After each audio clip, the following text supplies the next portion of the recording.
Í hjarta Hallormsstaðaskógar með útsýni yfir Lagarfljótið stendur Hallormsstaðaskóli í gömlu tignarlegu húsi í Burstabæjarstíl. Skólinn var stofnaður árið 1930 og hét lengi vel Hússtjórnarskólinn á Hallormsstað. Í dag hefur hann aftur tekið upp sitt upprunalega nafn samhliða miklum breytingum á námskrá og stefnu skólans.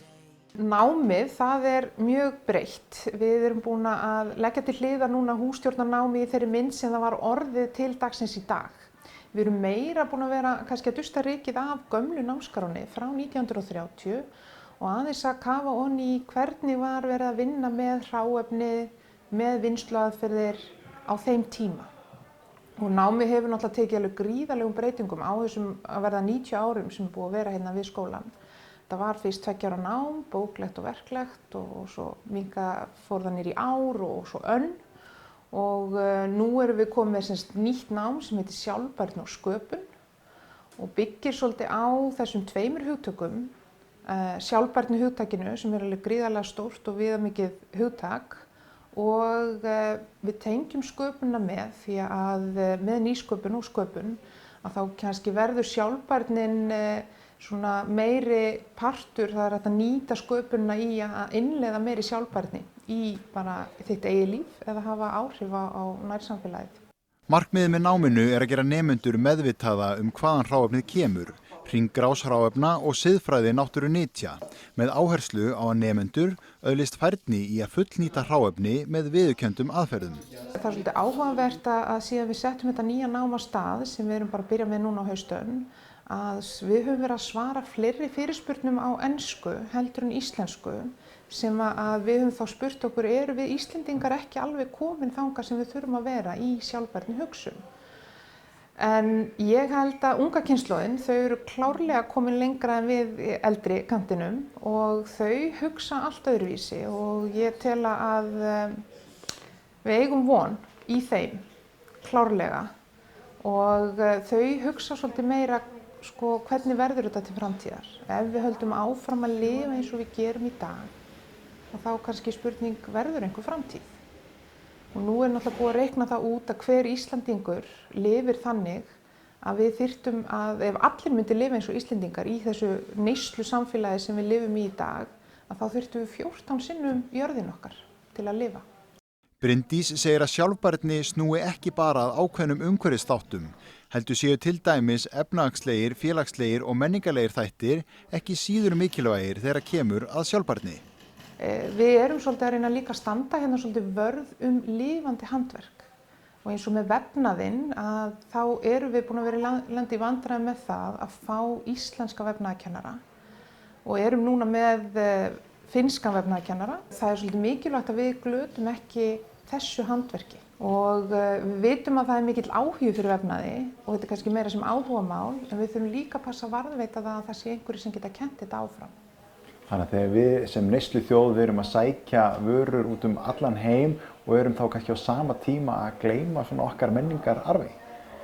Já, við þurfum að svona ná í og sækja í þann metnað að passa upp á okkar og sækja ekki annað þar sem við getum veitt okkur sjálf og líta svolítið í eigin barm og það þurfa allir að líta í eigin barm varðandi sjálfbærni. Það enginn sem stikkfrí fyrir því hvernig við göngum auðlindina og jörðina okkar og bara allt hráefnið. Og við þurfum að hugsa svolítið það í hvers skipti sem við erum að versla eða neyta einhvers. Og þessi 2 þættir sem við erum svolítið að byggja á hérna í skólanum, matafræðin og textíllinn, þetta það sem stendur einstaklingnum næst. Þetta það sem að við neytum mest af sem einstaklingur. Við þurfum náttúrulega að borða og þurfum að fá gott hráefni, við þurfum að klæða okkur og við erum umkring textíl án þess að maður gerir sér grein fyrir því. Sófarnir okkar eru oftast úr textílefnum og margt á heimilinu, það ekki bara fötin. Þannig að eins og þessar tölur sem maður að heyra að meðaltali kaupir hver Íslendingur 17 kíló á textíl og vefnaðarvöru á ári og hendir 13 kílóum. Þannig að hvernig getum við snúið þessu við? Hvernig getum við haft áhrif? Upp á vegg í skólanum hangir mynd af nemendum að henda rusli út í næstu á. Myndin hangir uppi sem áminning fyrir okkur að hugsa hvort það sé eitthvað sem við erum að gera í dag sem við munum ekki geta rökstutt fyrir komandi kynslóðum. Já, þetta er mynd sem er gott að hafa uppi þó hún sé ekki falleg og hún minnir okkur á að það er ekki langt síðan að hér var rusli skólans hent bara beint í staðarána sem er bara hér við hliðina á skólanum. Og á vorin tóku nemendur sópa og skóflur og gengu niður með ánni og ýttu ruslinu lengra út og út í Lagarfljót. Í dag myndi engin nemandi taka þátt í því að myndi spyrja að fara með rusli út í á og sturta í þangað. Og þau myndu náttúrulega algjörlega hrista hausinn og bara hvað er það að segja.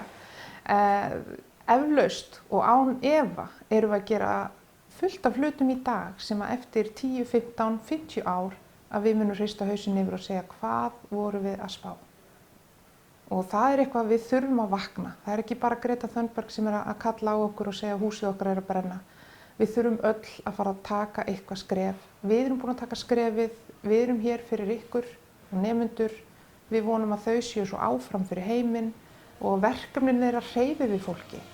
Að loka verkefnin þeirra og loka afurðunum hérna út úr náminu, að það muni ýta einhverjum í að taka eitt skref í átt að sjálfbærari framtíð.